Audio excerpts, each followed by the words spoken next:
All right, welcome to Spoiler Kings. My name is St. We're Brian the Grizzly, and we are going to talk about Killers of the Flower Moon, the new Martin Scorsese film. Just came out. Leonardo DiCaprio, Robert De Niro, Lily Gladstone. You got a quick rundown of what this movie's about, Brian?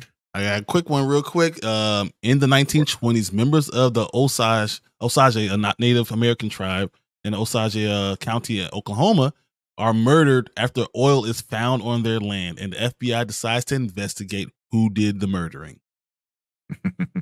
Yeah, I did it.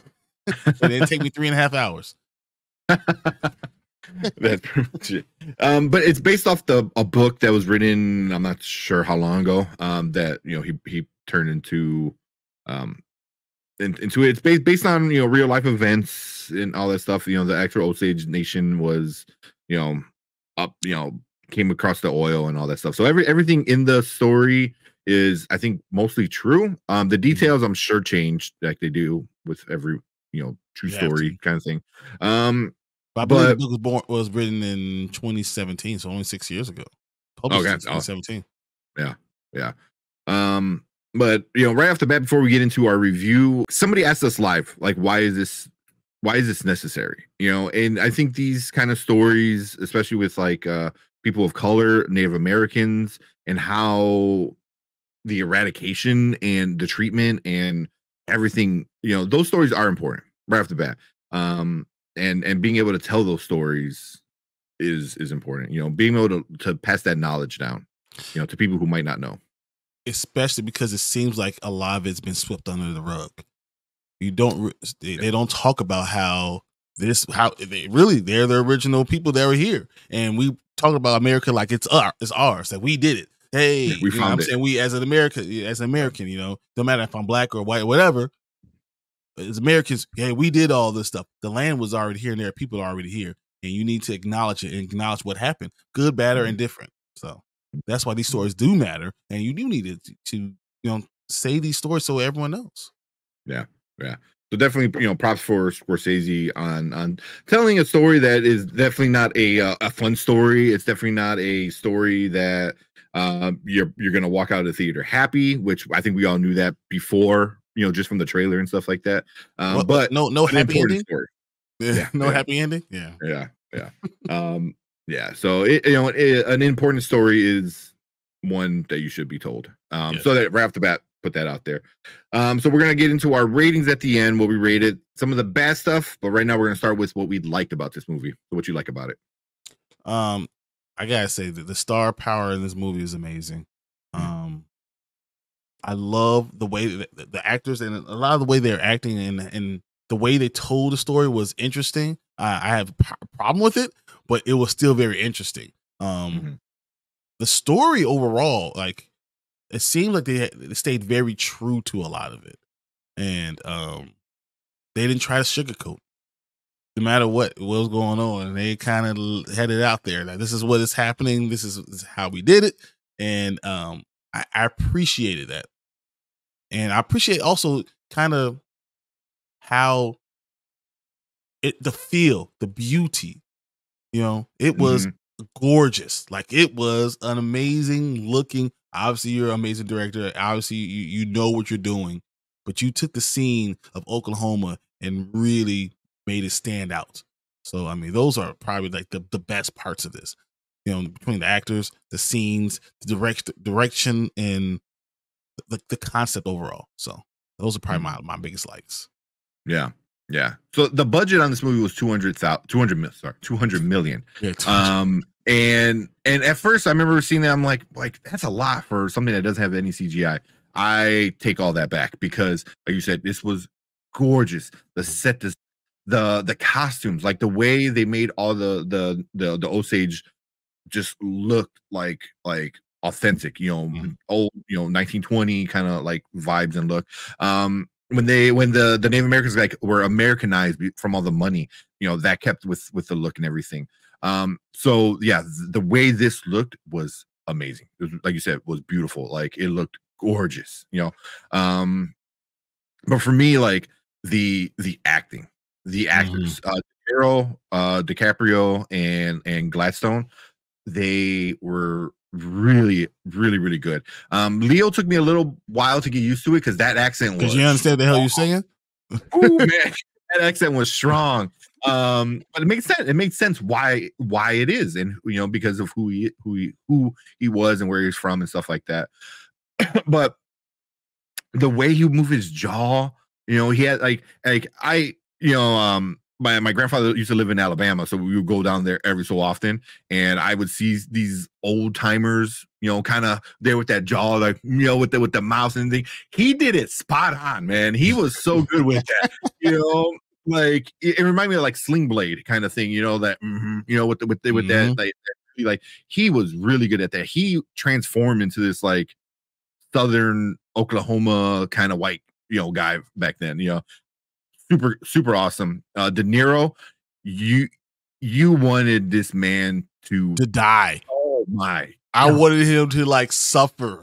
It's the way he was, where he would bounce back and forth between like, I feel your pain. Like, I bless you. Like, he keeps saying, like, God bless you. It's okay. And then he'll start talking in their native language and stuff like that. And then literally turn around. He goes, hey, we need to kill him next. Can we kill him? Yeah, kill him. It was like, what the hell, man? He was just so diabolical, so evil, and it was so disgusting. It put such a that pit in my stomach where you're just like, oh, this was a person in real life, and it's just like it, oh man, it just and De Niro proved why he's one of the greatest. And by doing that, it was like you wanted this man to die the most brutal way.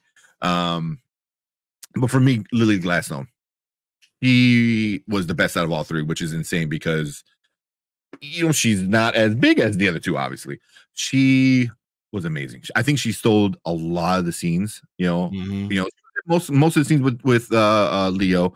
But man, when you felt when she was sick, there's one scene. That's not really a spoiler, but she's in her bed, kind of very sick, and stuff's going on the outside. I don't want to spoil it. And she's laying down and she's sweaty, sick, and all she does is just move her eyes, and you can tell it's like, oh, you're that weak, where she was just so good, man. She was so good. I want to see her. She needs to win an Academy Award for this one. I would give her that. Like that will. Like either I think people are saying she would be up for lead. Really? She would be considered a lead. That's what a lot of not supportive character. I would think that she would be a supporting actress. I would think so too. Either way, whatever one she's for sure going to be nominated. But if she's deep in the conversation of winning either one, whatever one she gets nominated for, she was amazing. She was amazing. Yeah, but that was for me. And really, those were the only main characters that you saw throughout the film all the time. There's other supporting ones, Jesse Plemons, for the detective for the FBI, whatever. He was good. Brendan Fraser. Yeah, talking about him. The other lawyer, I can't think of his name. 30 Rock, well, not 30 Rock. Third Rock from the Sun. I can't remember. John Lithgow, I think. Yeah, right? Yeah, John Lithgow. Yeah. Yeah. He was cool, but those were very short. These guys, those three were the main three. So yeah. So that's pretty much my. It looked great and it was acted amazing. And it was a good story. It was a good story. So what about bad?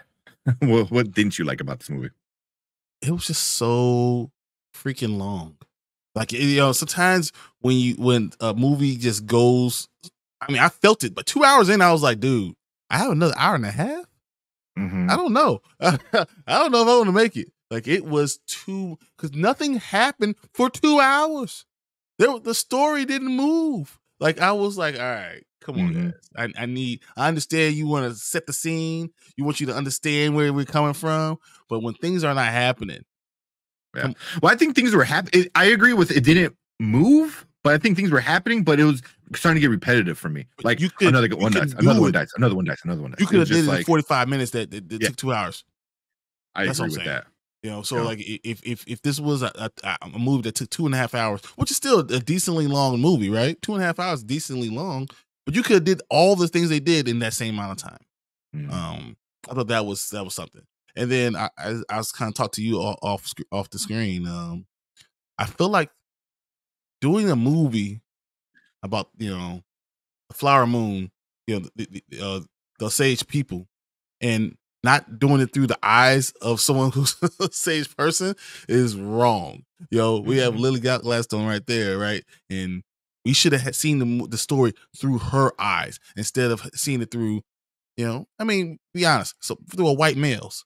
Like, it was mostly through Leo. I think Leo was like he's our point of view. So, but why? That doesn't make any sense to me. I think that could have been done better. If they would have told the story a little bit better, I think that would have been cool. To see it from someone else's eyes, especially if we're going to talk about how important movies like this are. Doing those two things, those things, and as much as I say, I just hated. I really hated Robert De Niro's character. I hated him so much. That's wonderful. And the ending was interesting too. I'm not a huge fan, but I'm sure you'll say that too. So, what you got for your bads? So I do agree with like the point of view was interesting, and there's a video of I believe he is an Osage Native American, and he was talking about that. I'll find the clip. I'll insert it here. As an Osage, I really wanted this to be from the perspective of Molly and what her family experienced, but I think it would take an Osage to do that. Martin Scorsese, not being Osage, I think he did a great job representing our people, but this story is being told, this history is being told almost from the perspective of Ernest Burkhart. Everything he said was kind of like spot on, and he felt upset about it, I think, which is kind of interesting, but I know we had talked about minorities and people of color in movies, and when it's not through the eyes of that person, through somebody else, specifically like a white person, and then like that's when it starts getting nominated for stuff. Perfect example, the Green Book.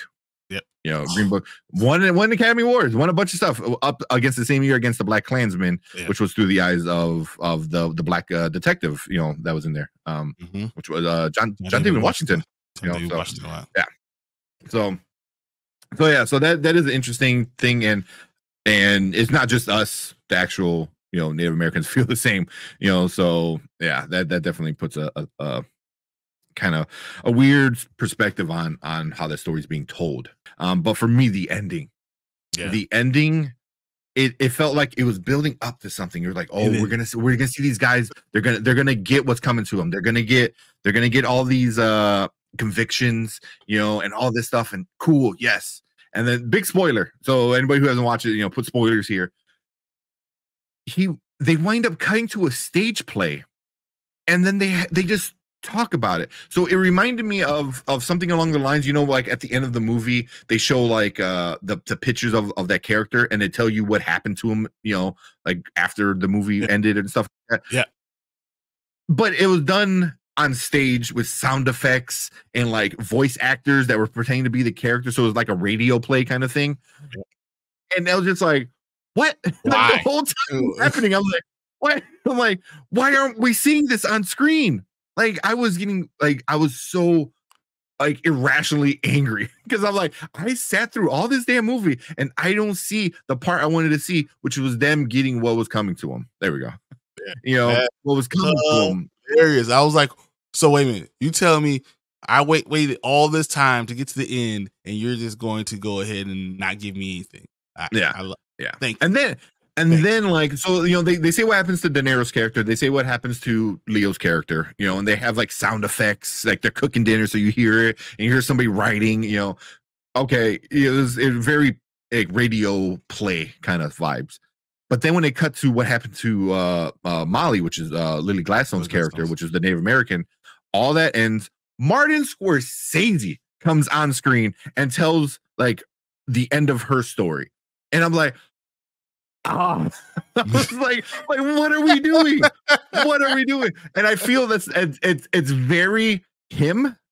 I feel like it's something that he would do kind of, but it was very frustrating because it feel like the payoff wasn't there almost, and I was kind of like upset about it. You know, like the more I thought about it, the more I'm like, did he realize? He goes, oh shit, this is a super long movie, and let's just like do this at the end. I don't know. I mean, I'm sure that's a creative like decision he made, but I was irrationally angry when I was watching. I was like, I'm so pissed. I'm getting all this information from not Leo, not Robert De Niro, and not Lily Gladstone.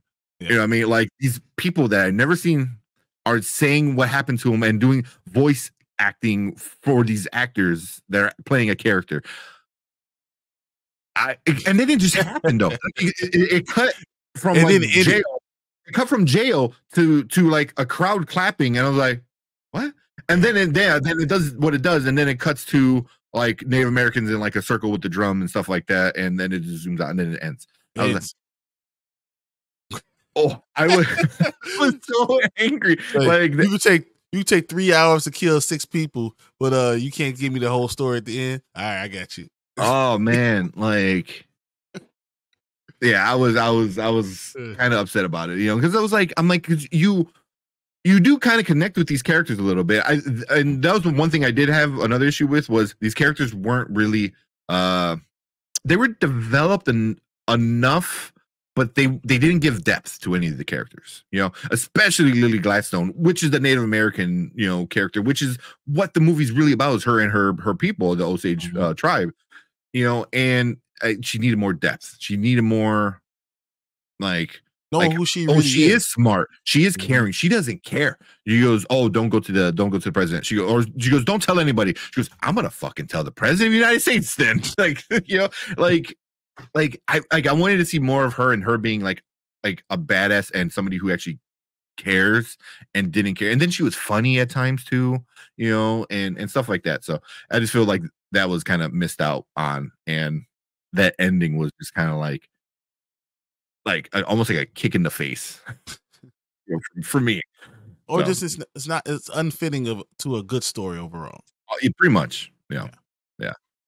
But yeah, that's what I got. I know, like super irrational. I know I am super irrational, but yeah, it's just like, yeah, I don't know. I understand. I understand where you're coming from. All right. But that being said, what are you gonna rate Kills of the Flower Moon? So I mean, here with the Spoiler Kings, we rate all of our movies basically in 3 different categories. We got now, you drop everything you're doing, watch it now. Later, when you get a chance to, if you want to watch a streamer, you go watch it. Or never, we're never going to watch it. You should throw away your TV and turn off TVs and never, if any of the characters in the movie, we're not watching them ever again. So, with that being said, I'm going to give this a now. I mean, obviously, this is it's a very good movie overall. I enjoyed the movie. I would have liked it to be different. I love the ending to be different. I like the perspective to be different, but that's just for who I am. I know what I am, what I like, and what I think is important, and what I think is not important, especially in this this age. But yeah, I think it's still a now. I think Scorsese did a great job. Leo did an amazing job. Lily Gladstone deserves her flowers, as you said. She deserves to be nominated, and she might deserve to win. I don't know if I have anyone else that I've seen this year ahead of her right now. And Robert De Niro made me hate him. Yeah, I mean, dude, he shouldn't win another one just because he's Robert De Niro. Like, you got enough, but you should know, like, if Robert De Niro wasn't nominated for best supporting actor, he would get it. he would still get it. It might. Like, he's that good of actor. So this is definitely a now movie. Yeah. Yeah. For me, I was kind of debating back and forth. Even with the ending that I didn't like, I would still give this a now. It was, I think, like I said, an important movie. The acting was really well done, and just the way it looked gorgeous. It looked gorgeous.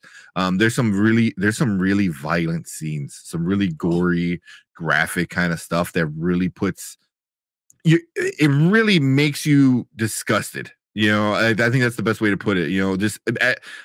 Just being a human being, or being an American or whatever, is like, it makes you disgusted knowing that this is real life, and this is the history. Upsetting. This is our real history. Yeah, this is American history, and it was really upsetting, but that's what the movie is meant to do. This is not a movie that's going to make you feel happy. This is a movie that's going to make you upset and disgusted and not happy. So that's not a feeling that a lot of people wanted to have, but I think it is important to see it. And it's good. It's good. It was interesting enough movie. I just wish it was shorter. Yeah, exactly. Yeah. We just can we get somebody else to come in the edit room and re-edit this movie down to 2.5 hours? I think if we do that, you know what they should have done? All that play montage. They should have did that in the middle of the movie so we could understand death, and then give us actually something that happened at the end. Like that's not bad. That would have been awesome. Or if give me the video over, like, hey, 16 members of the who died between the years of 16 and 1918, like something like that. Yeah. That would have been a little bit more bearable. But Scorsese wants to make sure you do not feel comfortable and you are disgusted, and he does a great job at that. So definitely that. But this movie is going to be in the Oscar for almost every category. Director, best film, actor, supporting actor, actress, supporting actress, whatever Lily Gladstone category she falls in. Cinematography, everything is going to be everything. It's I don't know if it's going to win a lot of them, but it is going to be nominated. In everything. So but it's one of those movies. But cool, man. You got anything else? No, I mean, I think it's interesting. I wonder if it makes its budget back. This is not going to be a big. I just don't see it making over $150 million. So that's going to be really interesting if it can make to that $200 million mark or not. I'll be watching. Yeah. So we have a video. I'll put it up here of us talking about special treatments on flops and not flops. Again, that doesn't have anything to do with whether the movie's good or bad. Numbers, man, math. Exactly. And we say we don't understand. Don't talk about what we understand. You are a chemical engineer, my dude. Like math. I give you all type of numbers. I totally understand numbers. All the numbers it takes. At the very least, I could do percentages. Which is all you really need for this. But like I said, I'll put that video up there. Go check that out. But we just want to say thank you for everybody checking us out, watching our review. Appreciate it. Thank you guys. You know what? We'll link some other awesome reviewers talking about this movie too. I'll probably do Kenny Sparks and Zach Attack reviews. So make sure you go check that out. I'll put those videos right up there. Appreciate it. Thank you, everybody. But we will see you guys in the next movie review. Later. Thanks, guys.